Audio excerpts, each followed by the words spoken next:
So what did this washed up scrub have to say about the Buffalo Bills? You did not watch it? I did not watch it. I have actually been live on YouTube, as I still am, and you're joining me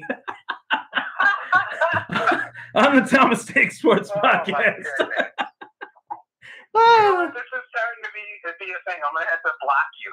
You might have to block me. I might have to. Or I might go to jail for harassment.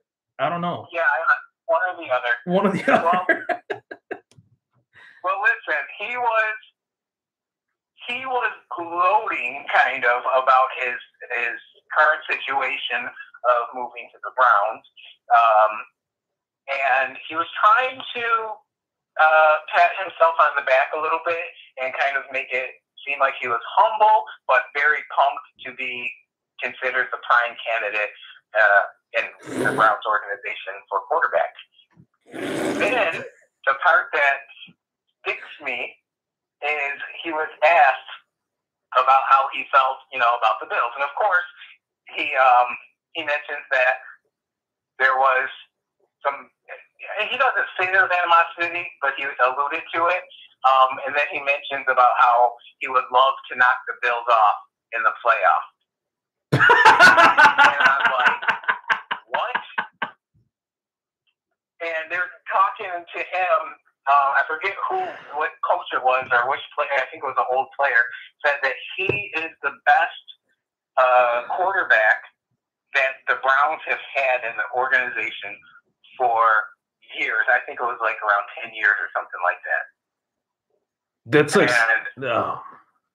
I think that's fair because they've had crappy quarterbacks. That's like saying the 10 days that I went to. That's like saying McDonald's is better than Burger King. Yeah, like it's comparing crap with crap and saying, "Well, I'm the better crap." I don't think he's horrible, but he's talking about how he's gonna, he needs to, command the offense and, lead the team. He's talking about some of the things that he's doing, and they keep on flashing clips of him rapid fire passing the ball. So someone's, flicking the ball up to him, he's grabbing it, chucking it, and then he's, repeating that rapid fire. And he was throwing a bunch of off-target passes as he's talking about how he's supposed to lead the team, and I don't know. I feel hopeful for him that things work out because I think he deserves it. But now I'm starting to hope he doesn't because of his comments about the Bills. He didn't perform. That's why he's gone. There's no two ways about that. Right. Man.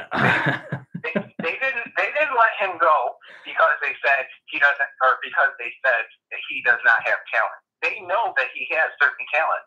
Them certain talent did not win games. So At some point in time, you have to say, hey, your talents aren't getting us W's. Sometimes they're not even giving us touchdowns. Or field goals. We can't have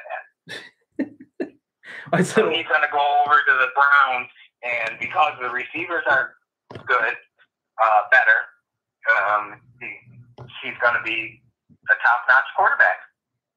Man, that's the funniest thing about Tyrod Taylor saying that he'd be the one to knock the Bills out of the playoffs. First, the Browns would have to make the playoffs, which I don't think is going to happen. If I had to bet money on it, I would bet no.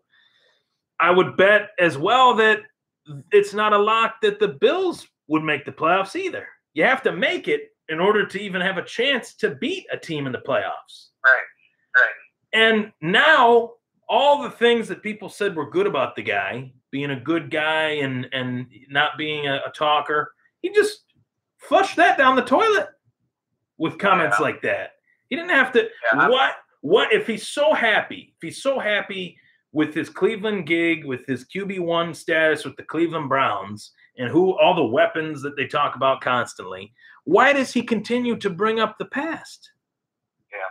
Well, he was asked about it. Fair enough, right? That's fair. Yeah, I guess. If he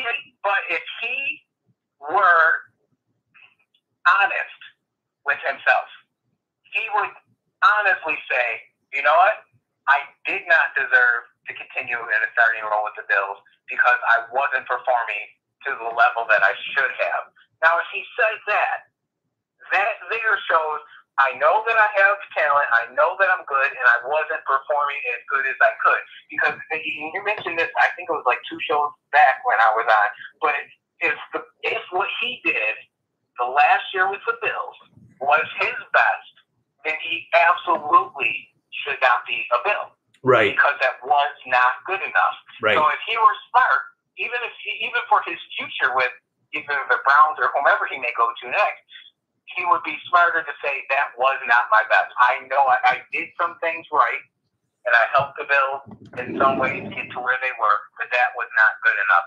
We got there because we all worked hard enough as a team, but I did not play my best as a quarterback. Because from my standpoint, if I were a coach, that's what I want to hear, because he did not play good enough. There's no statistical or film proof to support that he was playing at that level. 14 touchdowns and 4 interceptions in an entire season. Multiple games where he had under 70 yards passing for the entirety of that game. Not in a half, not in a quarter like Tom Brady, but 70 yards or under twice in a game. In a game. Yeah. And I can also point to, if I can go back because it was only a year ago, and I'm almost nuts when it comes to this stuff. I remember it so well. There were multiple there were multiple games where they lost, games that they shouldn't have lost. That if they had a passing attack, just a slight passing attack, they would have had a better chance to win. They could have won, or it at least would have been a close game. And both games with New England, there was one they lost 20-3, if I'm not mistaken. They had no offense whatsoever. And the more this guy opens his mouth about the Buffalo Bills, the more I want him to fail, and the more thankful I am that he's not on the team. Yeah, I definitely feel less inclined to root for him because of that, because the Bills gave him chances that he didn't deserve. And I also have to mention, if he feels, and you know what, I should say more from the coach's standpoint, because the coach is in charge, not Tyrod. If the coach feels that he needs a quarterback, and the quarterback that he needs to have weapons to the caliber of Jarvis Landry, Josh Gordon, in order to be successful, then they have a problem, because injuries happen. And you know what? That's what makes star quarterbacks. When you have, you're down to your second and third string wide receivers and, some rookie who got put in there, and he still makes those guys look good, and he can still win games in a pinch because of those things, despite those things. That's what a real quarterback is. So if Tyrod is successful, he's successful because of what's put around him. Right. You can't pat the quarterback completely on the back for that. I mean, just to give him a little bit of respect, if it does happen, yes, he would be a part of it, but he needs a perfect, and I should say perfect because they're not perfect, but he needs big names, big weapons around him. And I don't think that's the earmark of the best quarterbacks. When I went to college, and I'd like to think that I did listen to some of the stuff that they were trying to teach me in college, but when I went to college and they talked about body language and how to read people and dissecting someone's speech, oftentimes what we would talk about would be when someone says something and they say it in a way where they say it in a way, I'm really happy to be here. I'm happy to be let's just say in Tyrod's case, I'm really happy to be here. I'm happy to be a Cleveland Brown. This is a great opportunity. How many interviews has this guy done where he started off his interview by saying he's happy to be a Cleveland Brown, where in most cases, players that are on new teams say that at the introductory press conference, and that's it. That's it. Yeah. They don't have to say it 50 times over and over again. Right. To not convince the media, but to convince themselves. Yes. If I was on the outside looking in, and if I had no affiliation as a fan to the Buffalo Bills or this podcast or the articles or anything, I would say that Tyrod is pissed that he's not a Buffalo Bill. Yeah, he feels slighted. He feels slighted. And furthermore, he's still hanging out with LaShawn McCoy at NBA Finals games to Cleveland and from Cleveland in Golden State at Oracle Arena. He was at both games with Tyrod Taylor. I think he has his Buffalo Bills varsity jacket, and he wears it when he's driving his car so no one sees him. He wears it to bed at night as he tucks himself and cries himself to sleep. In his twin-size bed. Listen, I think that the other thing you have to look at with Tyrod is not so much about just this moment. And I do agree with your point because you're spot on. He does sound like he's convincing himself that he's sounds bitter. Happy. He sounds bitter. I think he's happy with the opportunity, but I think he's trying to convince himself that he's not upset at what transpired. But another thing you have to look at, and we've talked about this before, his body language on the field. He is very pumped when things go his way. He gets down and almost checks out, like almost, head down and kick in the sand kind of thing, that cliche. And when things are going bad, that's his response. So my fear is he's riding a high right now. Right. He's on a new team. Now, he's not fighting for a position, which he actually should be. He feels like he's been handed the keys to the fancy, car, and he's riding that high. Like, who couldn't be pumped about it? You just barely got into the playoffs with the team, and let me note that the only reason that's a big thing is because of our drought. That's the only reason he has a feather in his cap. If we didn't have a drought, that would have meant nothing because we did horrible, Right.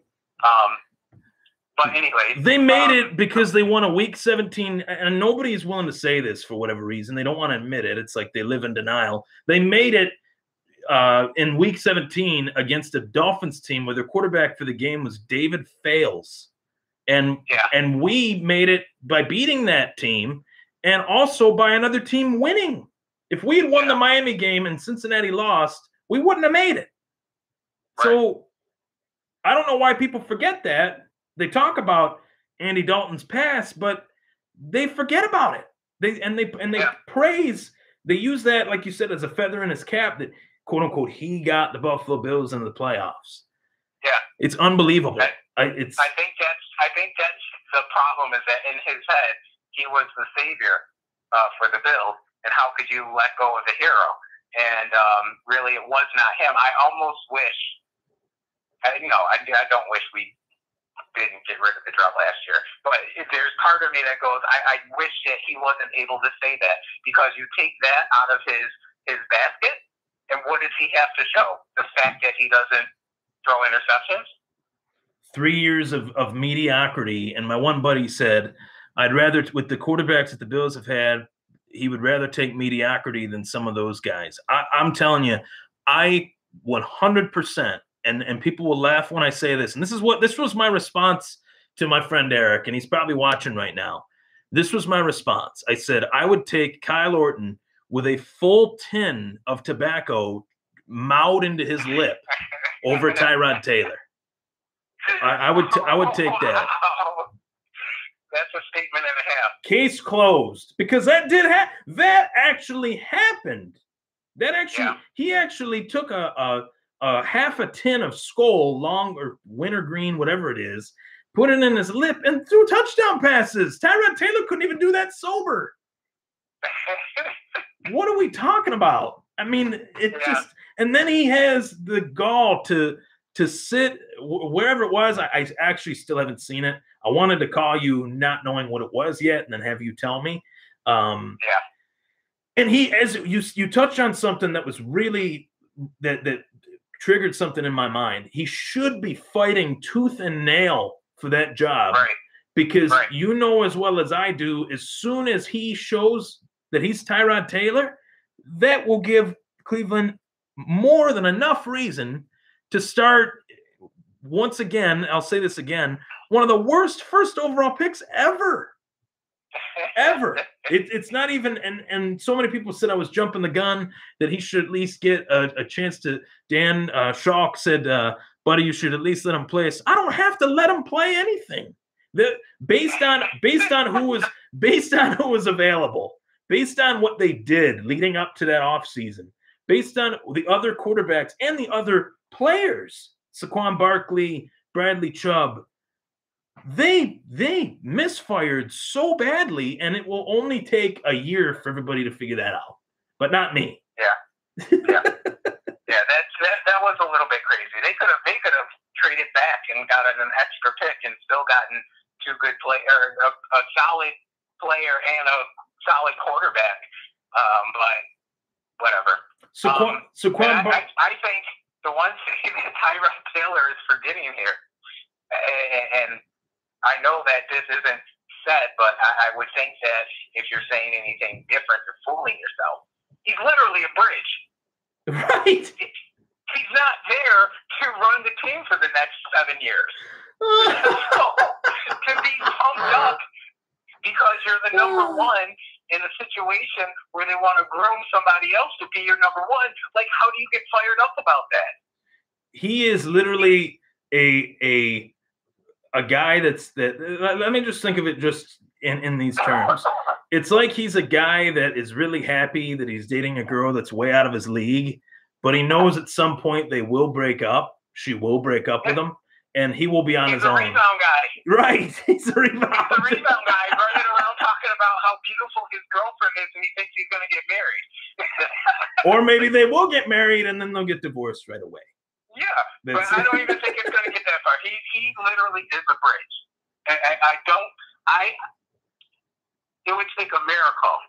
It would probably take the death of someone, as much as I don't wish that upon anyone, but it would take the death of some quarterbacks in this league in order for Tyrod Taylor to be a long-term fit at quarterback for whatever reason with the Browns. It would. For 2 years, for 2 separate off seasons, the only team that was interested in Tyrod Taylor was the Cleveland Browns.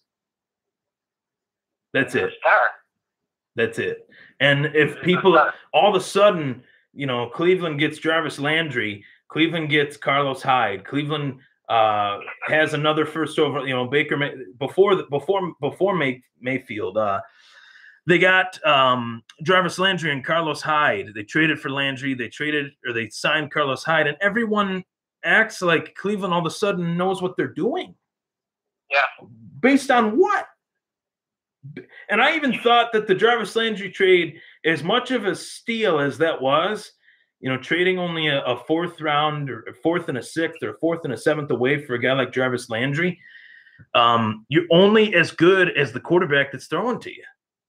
Right. So I don't know why this guy won't keep his mouth shut. I just don't understand it. I feel like everybody is saying, well, he's really happy in Cleveland, and you watch out, dude. Tyrod might do something. Keyword in that sentence is might. He might do. I highly doubt it. I have to give him the benefit of the doubt. I think with the receivers that he has, there are going to be some pretty plays. Right. We've said this before. Like, he's not short on being able to put up some highlights. Right. He has that ability. His God-given gifts allow him to drop in a deep 60-yard pass like you've never seen it.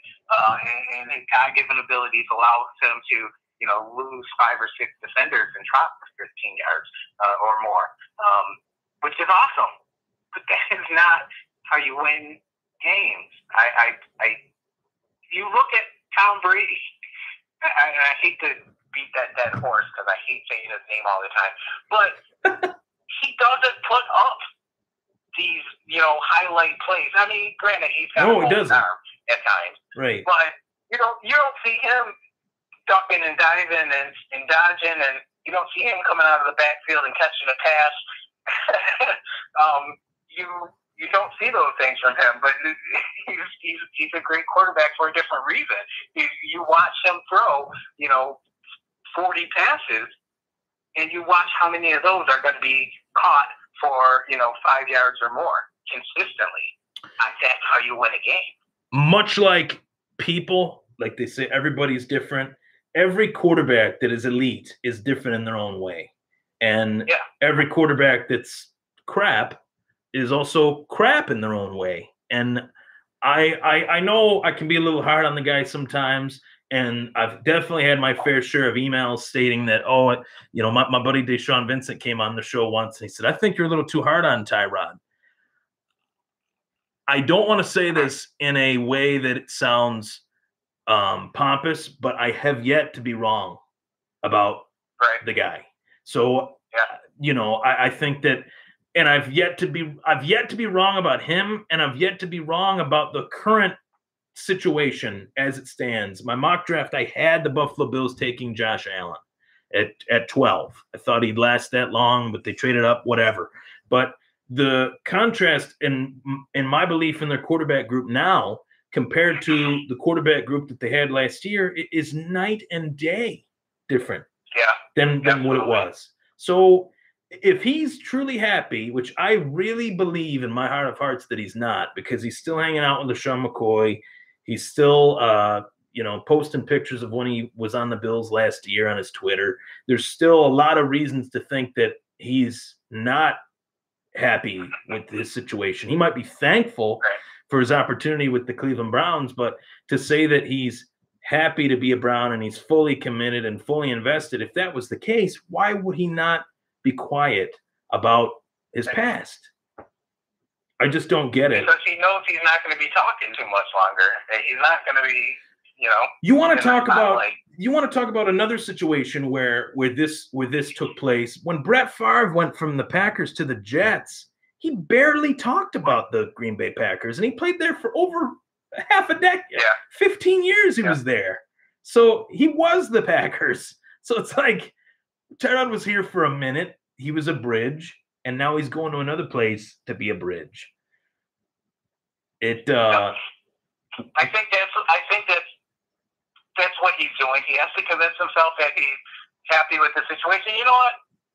As we're saying it, I'm starting to feel bad for him again because I almost feel like, let him talk.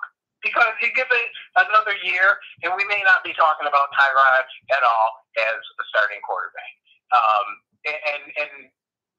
Let him enjoy his time. Let him have some fun with some nice weapons and do whatever he can do for whatever amount of time they allow him to stay in there. And I'm not going to hate on him. But if he keeps on popping off about the Bills, all right? He's been popping off about the Bills. That's why I'm hating on him. It's just out of control. I'm trying to, be halfway decent about it. And you know what? I'll get back to, I'll touch on you being right about a couple things. You put me on the Peterman, right? Remember? You put me on, and we also kind of did not see eye to eye, but then saw eye to eye from different angles about the Tyrod situation when they gave him the contract extension and they had the opt-out. I was furious about that contract extension. Yeah. And I kept saying, I understand what you're saying, Ryan, but I think this was a perfect situation because we kind of need him, and we have the option to dump him if we don't. You were like, hey, we don't need him because he's a bum. Granted, you're right. But ultimately, they had the opportunity to take someone who we know has talent. Right. It led us to Josh Allen. Absolutely last chance. And, that third year was that, hey, man, show us what you can do. Not break our drought and not, do anything else. But to go out and show that you're a number one quarterback. And he fell short of that. So, bad feelings aside, the Bills did what they had to do as an organization, and you can't fault them at all for that. He should not be faulting them at all for that. But he knows that his last real chance to do anything long-term might have died when the Bills opted out of his contract.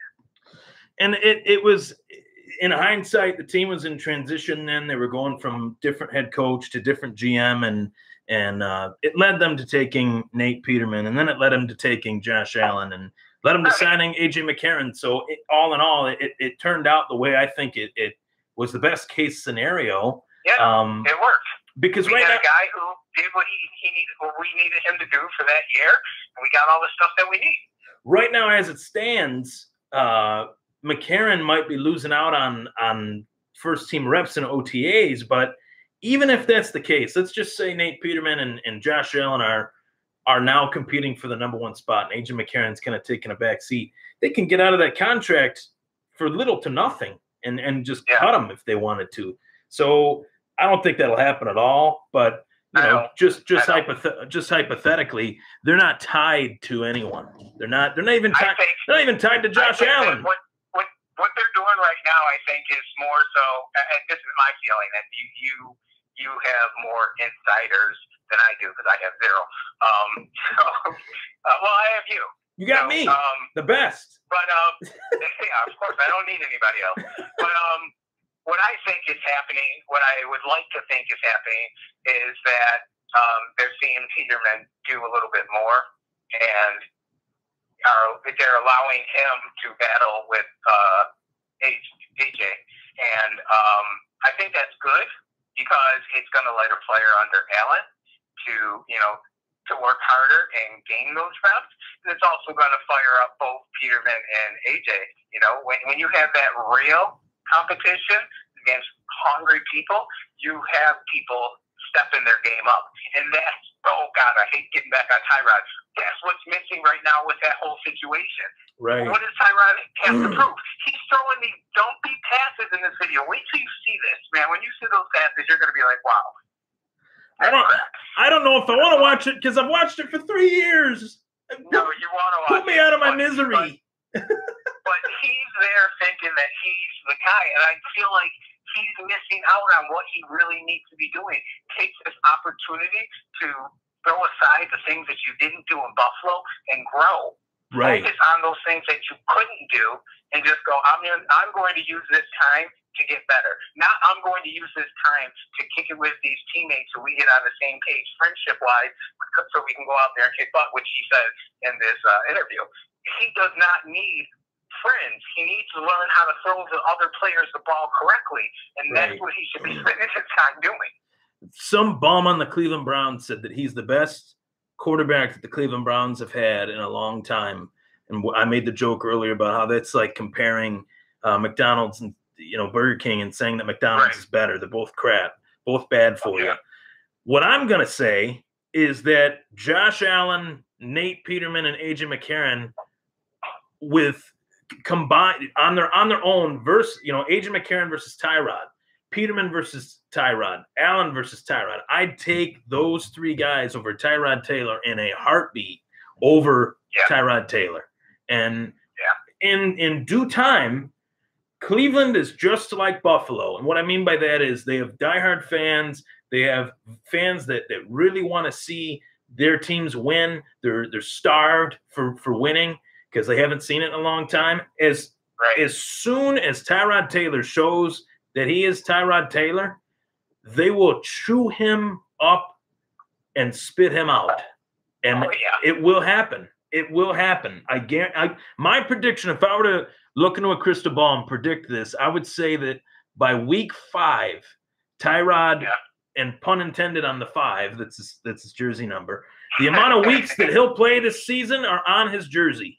Week 5, he'll play in 2018, and then the Cleveland Browns fans, when they're 1-4 or 2-3, will want to see one of the worst first overall draft picks in recent memory, maybe ever, in Baker Mayfield. And there's so many people that I talk to on Twitter that have a Browns podcast and stuff. They're saying I'm being way too hard on them. I would like to see the Buffalo Bills, the Cleveland Browns, the Minnesota Vikings, all these teams that are like the old guard in these small market cities. I'd like to see them do well. It actually, it's annoying to me because Cleveland has been so bad for so long that them being so bad for so long has actually made them the forefront of NFL conversation, and they're ruining it. They're actually prolonging how bad they're going to be by the decisions that they make.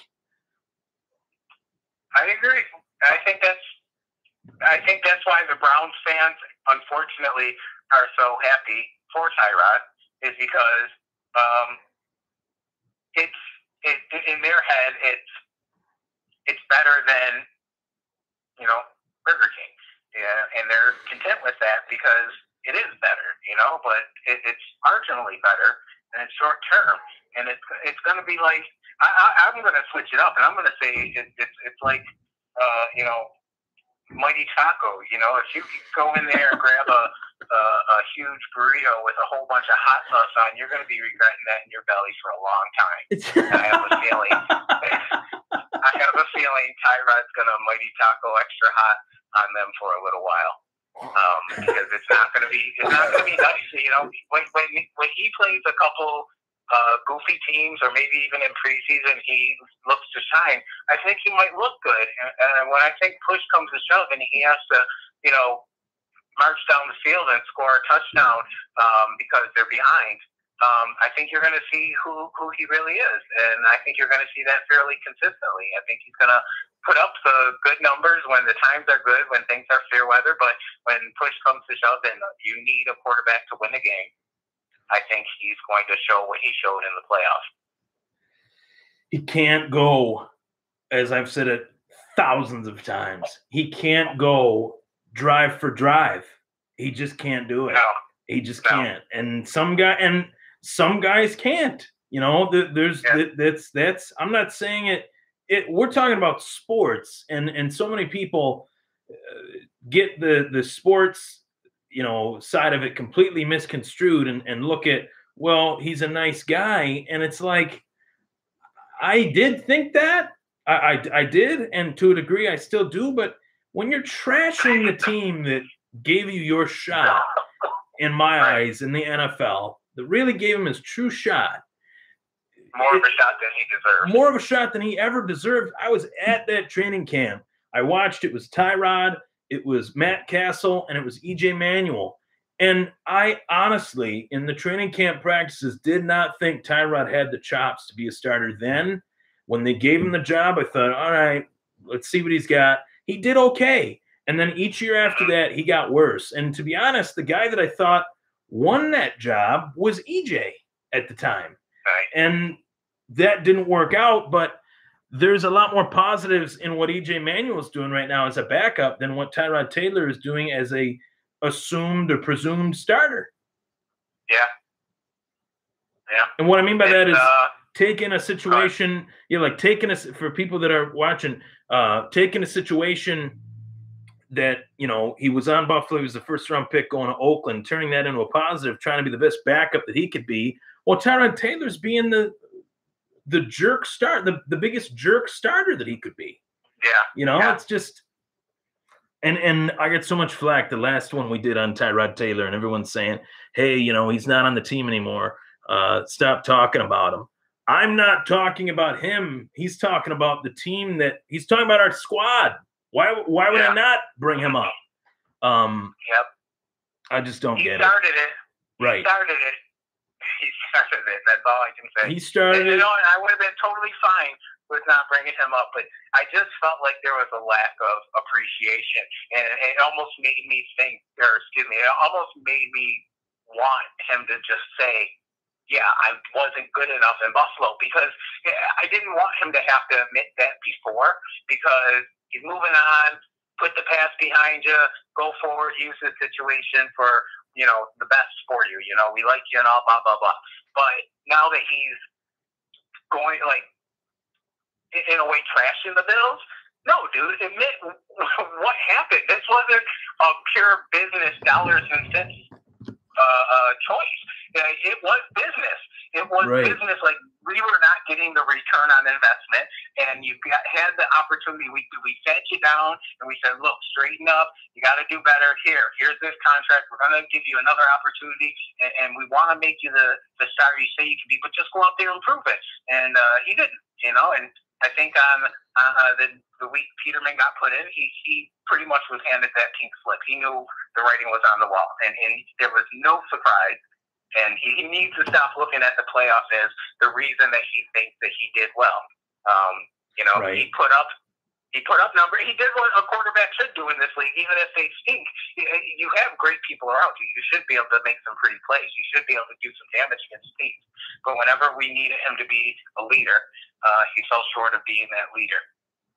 It's one of those things that the national media will talk. When he said those things, the national media will believe him.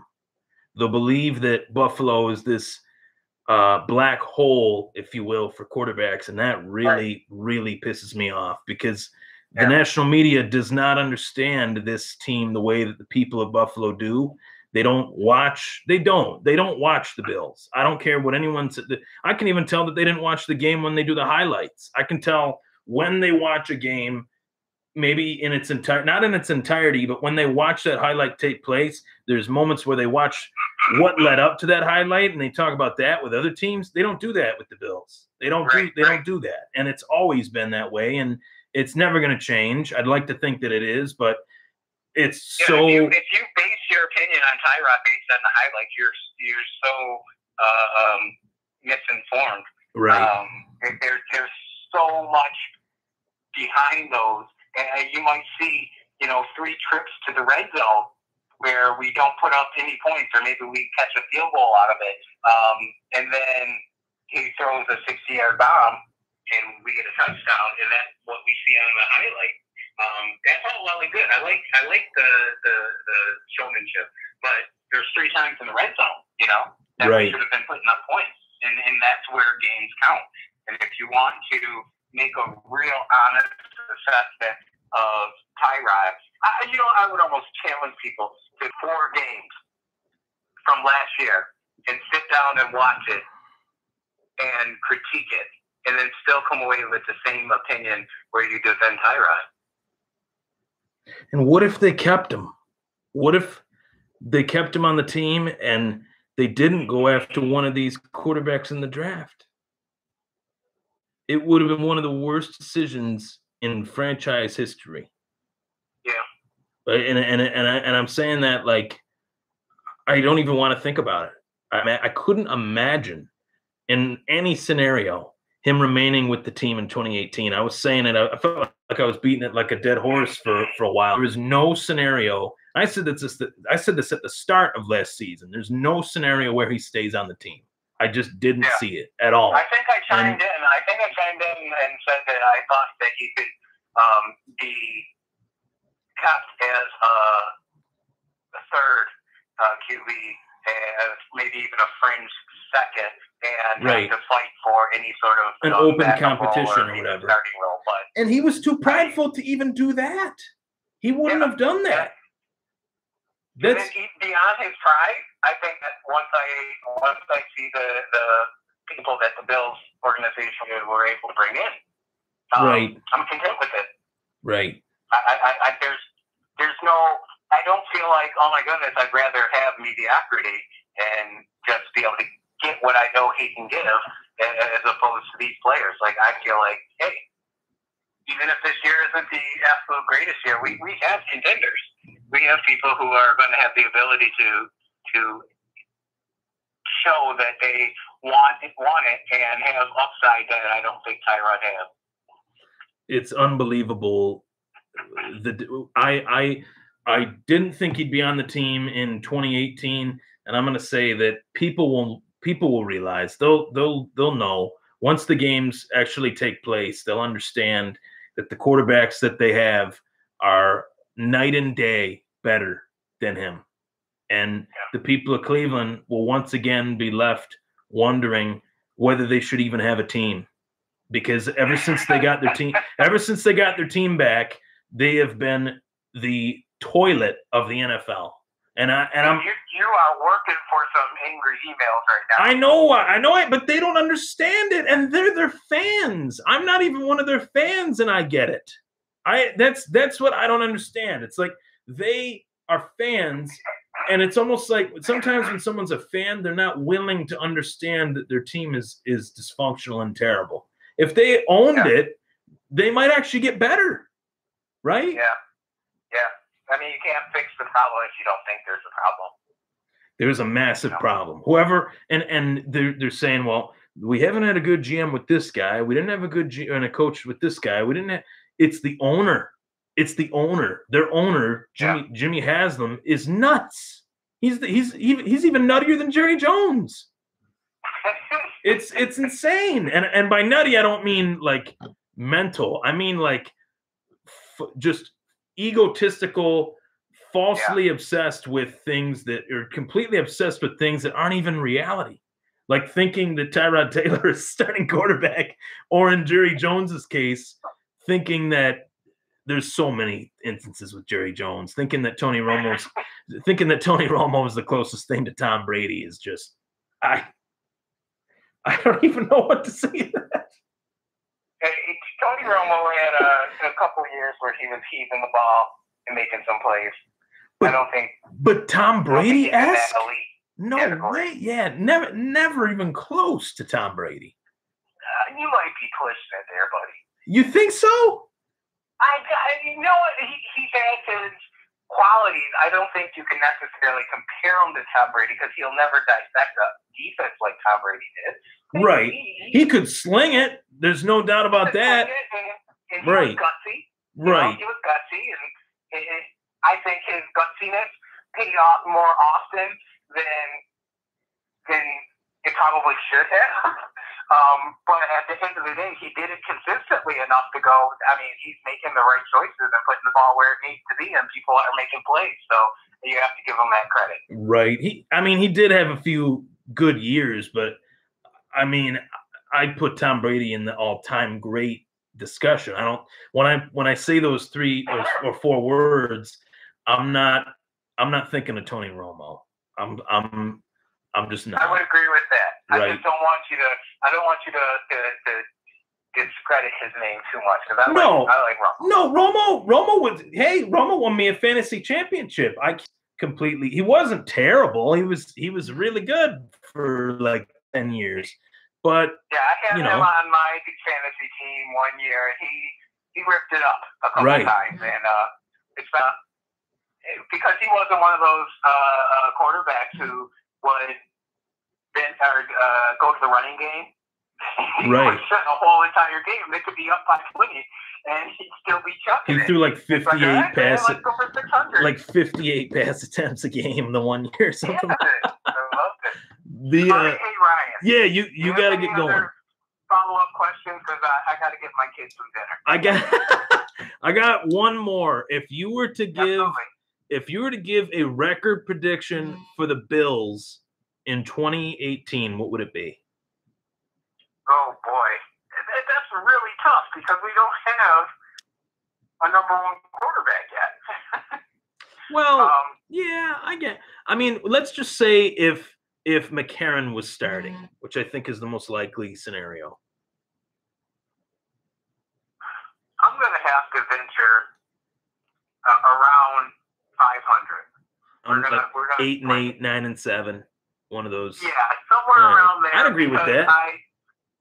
I would like to see better, but I have a feeling that even if we do get better, there's going to be a time at the beginning where it's just going to be just working out the bugs.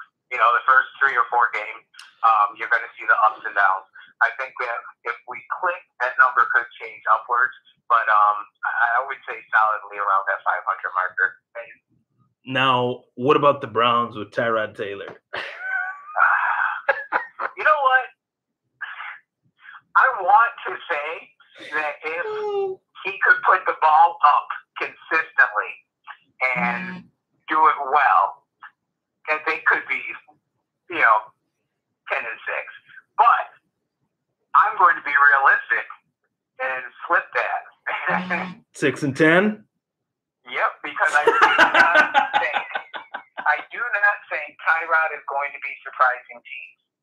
No, I do not think. Either. If Tyrod stays in there the whole entire time, 6-10. I do believe that around week 7 or week 8, we may be seeing Tyrod exit. So I'm going to give him a couple more games than you gave him. I'm giving him the number on his jersey. That's it. Yeah.